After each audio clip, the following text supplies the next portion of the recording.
संतों और महात्माओं ने इस संसार को विचित्र क्यों कहा? कबीर ने किसी एक को विचित्र नहीं कहा। देखा, देखी में पूरा संसार विचित्र है। ये विचित्रता इसलिए कि परमेश्वर ने तो इंसान बनाया था। यह पृथ्वी पर हर प्राणी जीव से ऊपर था, क्योंकि ये इंसान था। इंसान वह है जिसमें इंसानियत है, दया है, करुणा है, प्रेम है, सादगी से एक आनंदित जीवन जीना और सबको खुशियां बांटना। यह इंसान का मूल धर्म था, जो असली और शाश्वत धर्म कहलाता है। मगर इंसान ने अपनी चतुराई से अपने अनुसार अपने धर्म की रचना खुद की और स्वार्थ में अपने जीवन की दिनचर्या बनाई।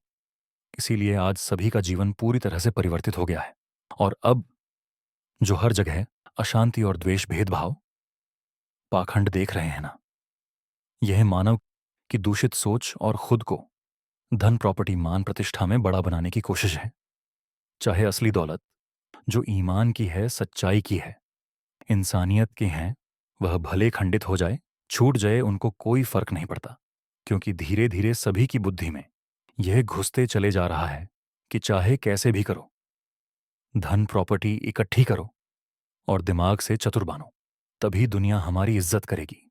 और वास्तव में ऐसा होता भी है। आज इंसान कैसा भी हो, दुनिया उस इंसान के आचरण को देखकर नहीं, उसकी धन प्रॉपर्टी हैसियत को देखकर झुकती है, तलवे चाटती है, सलाम ठोकते हैं।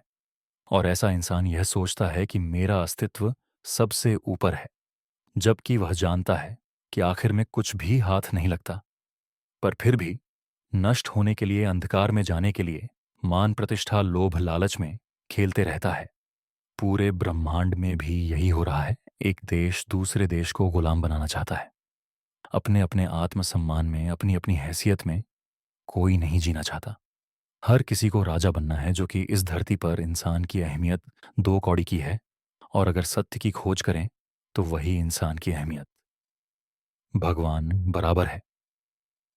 पर बड़े दुख की बात है कि 80% जनता यही करती है। हाँ जी, हुजूरी करना और गुलामी में मान सम्मान देना, बदले में चाहे कुछ ना मिले।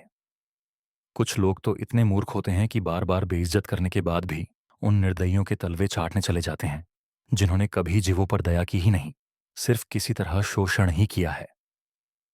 पर ज्यादातर मूर्खों को ऐसा लगता है कि यह बहुत सक्षम आदमी है, समाज में इसकी बहुत इज्जत है, इनके साथ रहने से, उनके साथ फोटो खींचाने से थोड़ी बहुत मेरी भी इज्जत होगी। इस तरह के चापलूस दुनिया में बहुत मिलते हैं, जो मेहनत ईमान से खुद इज्जत बनाने की जगह किसी दूसरे की वजह से इज्जत की अपेक्षा करते रहते हैं।